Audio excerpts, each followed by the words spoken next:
to the channel. Dave here once again with No Coast Fantasy Sports, coming at you today with some running back rankings for the 2020 season. We've had a lot of provocative stuff go on the last week and a half to say the least. Opt-outs, people being scumbags, people in the fantasy community being fucking scumbags.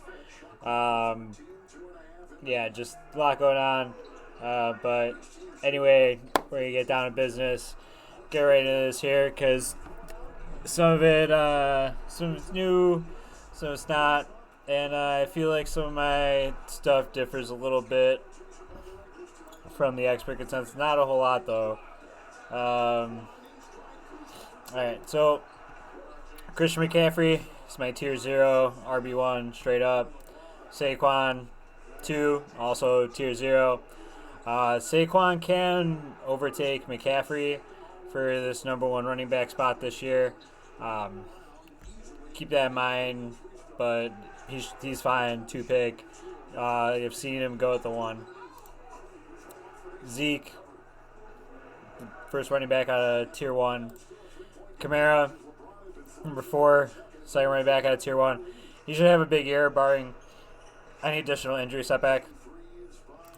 Delvin Cook, number 5. Derrick Henry, number 6. Rounding out my tier 1 here is where it gets a little iffy for a lot of people. I have Clyde at 7. With Damian Williams opting out, Clyde is a first-round pick. I'm comfortable picking him above Kenyon Drake, Nick Chubb, and Miles Sanders coming out of the first round. As crazy as that sounds, there's no one that's going to get touches out of that backfield, besides Clyde, I feel. 8, Kenyon Drake, heads up by 1.5. Be wary on him. We'll get to that a little later. Basically, everyone with an asterisk that I have on the sheet, you do want their handcuff in later rounds. Nick Chubb, number 9, gets in the top 10. It's arguable to have him probably up here in this 6 to 8 range also. Even possibly 5. He could have won the running back rushing title last year. It's very hard to say. But I think he's fine. I think he will have a little bit of regression this year. But Landry is out for right now. They're saying he should be fine for the season, so we'll see how that goes. But Nick Chubb, number 9. Miles Sanders, number 10. I think this is going to be the Miles Sanders year. The reason I don't have him up around the 7 through 9 range up here is just because I feel a little bit more comfortable with their workload. But I mean, you can definitely have Miles Sanders over Nick Chubb in PPR, which this is the ranking for. But because Nick Chubb is going to succeed his catches to Kareem Hunt this year, so you have to keep that in mind. But Miles Sanders is definitely a first round draft. 11, Josh Jacobs. Man played with a broken shoulder last year. A broken shoulder. He's going to have a good year this year. I trust him. Jay Gruden was also very, very upset that he didn't win the rookie of the year. So he's going to feed him. Number 12, Austin Eckler. Austin Eckler is going to beast this year. Everyone who says, Austin Eckler is not going to be able to handle full workload, blah, blah. Well, you weren't paying attention to anything that was going on the first 6 to 8 weeks of the fantasy season last year because he was just crushing it. 13, I got Joe Mixon. So the reason I have Joe Mixon a lot lower than the expert consensus right now, because they have him in the top 10, I don't agree with that. The reason I don't is because you're still playing with a rookie quarterback. Your offensive line necessarily isn't any better. There's not a preseason for your offensive line to gel, which is what's important is the offensive line communication. And they're saying he's going to be more involved with the pass game and everything. There's so many mouths to feed, and Joe Burrow typically has been chucking it downfield. Does he check it down a bit? In the national championship run, did we see that happen? Of course, but I don't think it's going to be at the frequency that it was, especially when he's like under so much pressure. Like I don't think the Bengals offense is going to hold up as well as they do, but I do think Joe Mixon is going to get volume. But I just don't think he's having like top 10 upside in a running back. He's slightly out of there. Like I'm not completely fading him. I'm not saying he's gonna be dust, but like I would rather take other running backs in my top 10 than Joe Mixon. Is all I'm saying. Aaron Jones, number 14. He's gonna have some regression from the touchdown perspective. At least that's how it seemed. But with Devin Funchess opting out, they basically have like the same setup that they did last year. Like they have no added weapons for Aaron Rodgers as far as like any wide receivers. His tight ends are probably worse. Was it Jay Sternberger, and then Alan Lazard, Devin Funchess. Like those are his receiving weapons aside from like Aaron Jones right now. So I'm kind of pretty comfortable with Aaron Jones. A lot of people have him a lot lower. Here at Expert Consensus, they had him at 18. Yeah, I don't buy that. Next one up, Leonard Fournette, 15. Expert Consensus had him at 29, which ranked 29 overall for draft. He's probably like, as far as being drafted round 2, like taking him mid round 2, like that's still higher than 29. At least five places higher. I don't think that Chris Thompson is like taking a full workload away. If anything, he's taking maybe some passing downs away from Fournette. And Fournette has a lot of positive touchdown regression that's going to be established this year that I don't think people are talking about. Like, so keep that in mind. Also, like Gardner Minshew like was gelling with Fournette. He was checking down on him a lot. And, like, Gardner Minshew wants a job after this season. Like, they're saying, oh, they want to tank for Trevor Lawrence, whatever. Like, Gardner Minshew doesn't want that. He wants to win. Next, 16, Todd Gurley. Moving on to the Falcons. Starting to round out this, like, tier 2. I think he's fine. If his knee hold up, they hold up. I don't think anyone else should challenge him out of that backfield. He should get some action when Devontae Freeman was at his prime. Like, and he was coming out of there. He was playing very well. I don't think like Todd Gurley is going to play at that level, but I think he does have a little more opportunity in Atlanta. Next up, we got Raheem Mostert from San Francisco. So he is probably like the most slept on. Why is that fine? He's probably the most slept on running back right now, in my opinion. There was the news of the holdout, and then he got downgraded, which is why I had him at 5. I just didn't readjust his round rate back to 3. But yeah, like Raheem Mostert's evidently the guy. They gave him a contract extension, like redid his contract, so they want him there, and he's just an explosive athlete. So I trust Raheem Mostert. He's my 17th ranked. Expert Consensus has him drafted at 58 position. I have him anywhere you take him in round 3 is fine. James Conner, 18. Have you seen this guy's back? He's not holding out from COVID. He's a straight animal. This man survived cancer, and he is not withdrawing from the season due to COVID reasons. James Conner is a lion.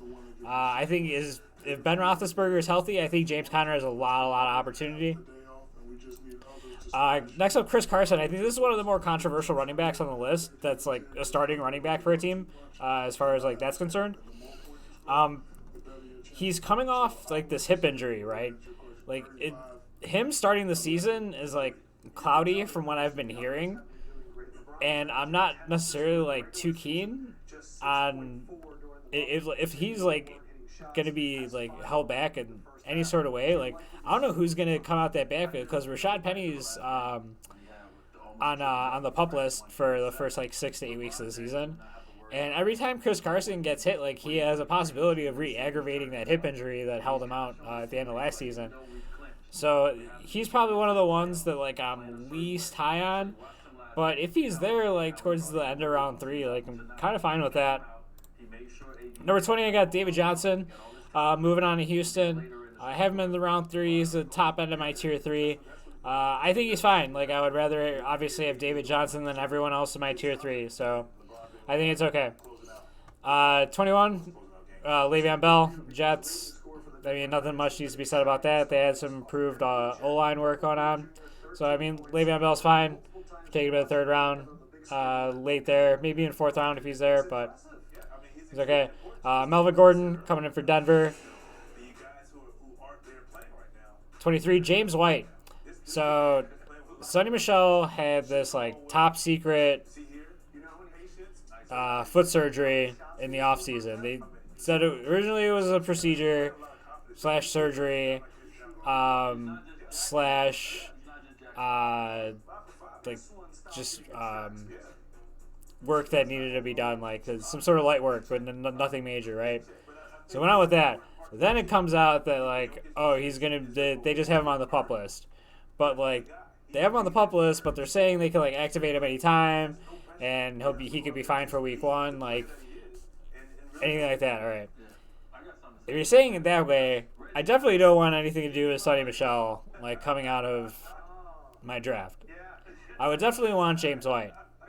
There's one other person I would like in my draft coming out that backfield. We'll get to a lot later in this list, but I feel most confident in James White to at least start the season as the head guy coming out the backfield in New England.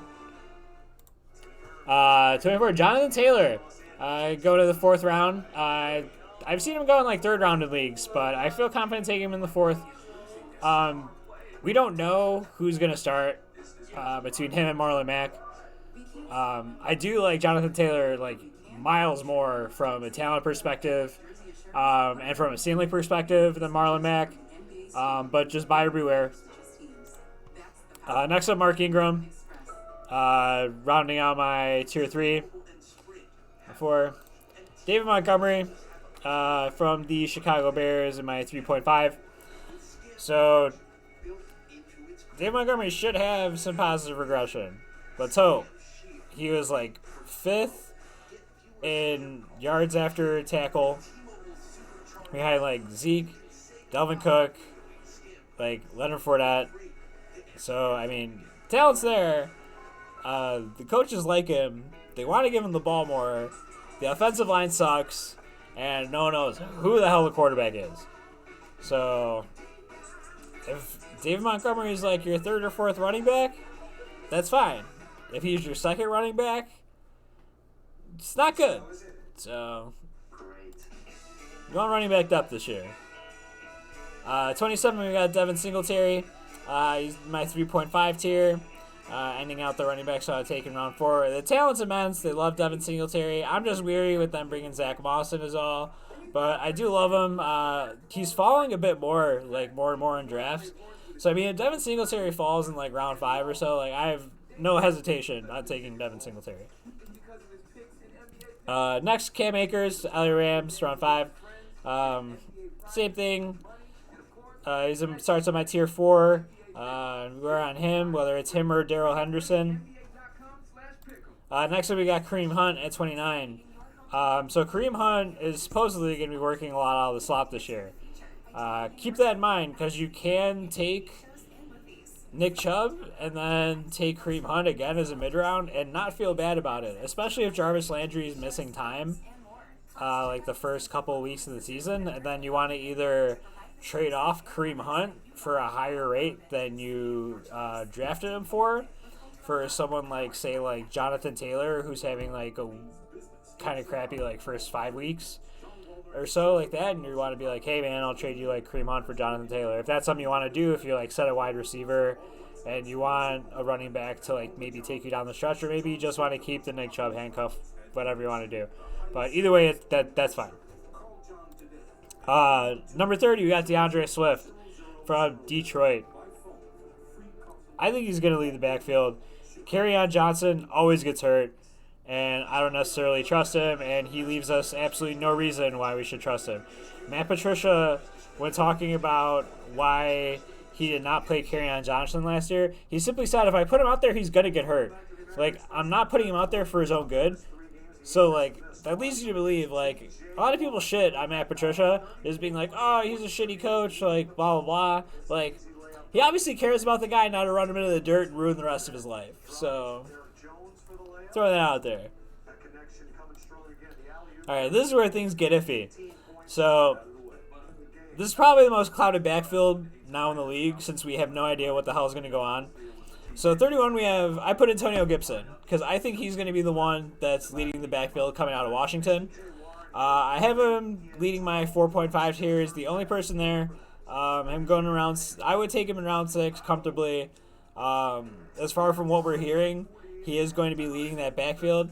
Adrian Peterson did say he wants to beat Emmitt Smith's record, but he would have to play 4 more years to do that because he's like 4,000 like 100 like something yards like fucking short. Like, get out of here, man. Like, they're not gonna put out like Adrian Peterson as like a 3-down back. Like, Antonio Gibson, super talented, like rookie. They're gonna want to see what they have with him. Like, this is probably like the most committee backfield we'll get out of any backfield, aside from probably the Patriots from like a week like 4 to 10 stretch when they probably have some awkward thing and they're figuring out what the hell's going on and after losing to the Ravens and shit.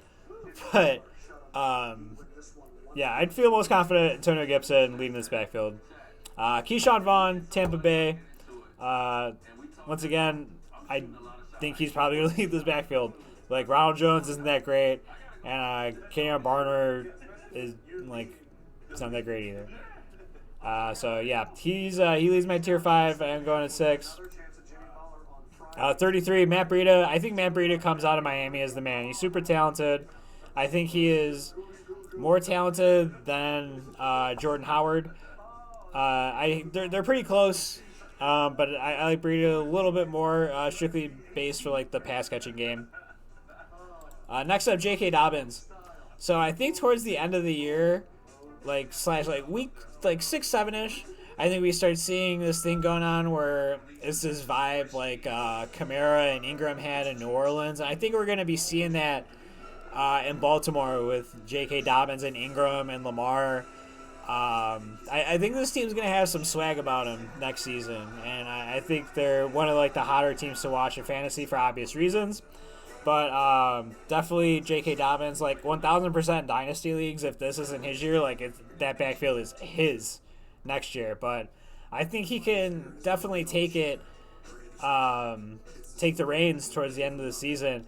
And like for some reason, if Ingram like gets hurt, like don't wish that on anyone, but like if it happens, like J.K. Dobbins is going to be a league-winning running back. 35, Marlon Mack. Same thing. We don't really know who's starting between Jonathan Taylor and him, but I mean, he's there for like RB handcuff. 5.5. Tevin Coleman. There's going to be weeks where like he's a starter. There's going to be weeks where Mozart's the starter. So, I mean, he's there. There's nothing really wrong with him. Jordan Howard. Same thing. I kind of touched on with Matt Breida. Ronald Jones. If it's not Keyshawn Vaughn starting, it's him. 10 of 8. He leads my 6. Now, Damian Harris is my running back 39. I have him able to go in round 8. It would be like, why might that happen? Because people are starting to talk about him a lot. If Damian Harris like leads this backfield after not seeing like a single snap last year, if he starts, like that's gonna be crazy. Like he's super talented, lead running back coming out of Alabama, very high football IQ, very high vision, good hands, doesn't fumble, like can catch. Damian Harris has everything you want in a lead running back. People might say he's a little undersized, but like the dude's got tree trunk legs. Like he's a monster. So Damian Harris is someone who's climbing a lot on boards. That's why I have him as high as I do. I do like want a piece of him somewhere in my leagues, just because like if he pops off, he's gonna be so good. So just Damian Harris. That's my spiel on him. I'm done. Tariq Cohen, Mr. I Can Catch. Fuck Tariq Cohen. Alexander Matheson. If anything at all happens to Dalvin Cook, he's the man. If you take Dalvin Cook, you definitely like have to handcuff him with Madison later on in the season. That's like one of the bad things about taking Dalvin Cook. Latavius Murray, very similar situation. Zach Moss. Zach Moss might get some goal line work. He might get some. He might get some passing down game. A lot of people are saying like, oh, he's gonna take all the receiving downs away from Devin Singletary. Like, yo, Devin Singletary was like catching and had like good yak yards last year, so it's not like he's got hands made of bricks. Tony Pollard, anything happens to Zeke, he is like instantly the man. All right, Chase Edmonds. There's no like, Kenyon Drake has never like led a backfield for a whole season, so it's easy to be cautious on Kenyon Drake. If you take Kenyon Drake, you have to take Chase Edmonds, like much like a Delvin Cook situation, where like you have to take him because if something goes wrong, like you need him, or else like you're screwed. And if someone else has him, and you have like Kenyon Drake, and there's announced like week 4, like Kenyon Drake's had some fumbles, has a bad week, they're gonna start Chase Edmonds. Like Chase Edmonds is gonna score like 40 fantasy points. Like he's gonna go insane. Like the reason that they gave like the running back duties back to Drake towards the end of last year too is like Chase Edmonds did get injured, and then Kenyon Drake was healthy coming back off his injury. It was like that whole backfield was like flip-flopping between injuries, and they were kind of just alternating whoever was healthy at the time. So whoever's just really the lead running back out of Arizona is just the man you need. Phillip Lindsay, I mean, he's fine. Like Melvin Gordon's really gonna push him out of like all running back duties, which feels bad for Phillip Lindsay. Kerryon Johnson, like he gets hurt every year. Darrell Henderson, it's either him or Cam Akers. Duke Johnson Jr. If anything happens to David Johnson, he also sees decent touches out of the backfield. When he does play, he does well.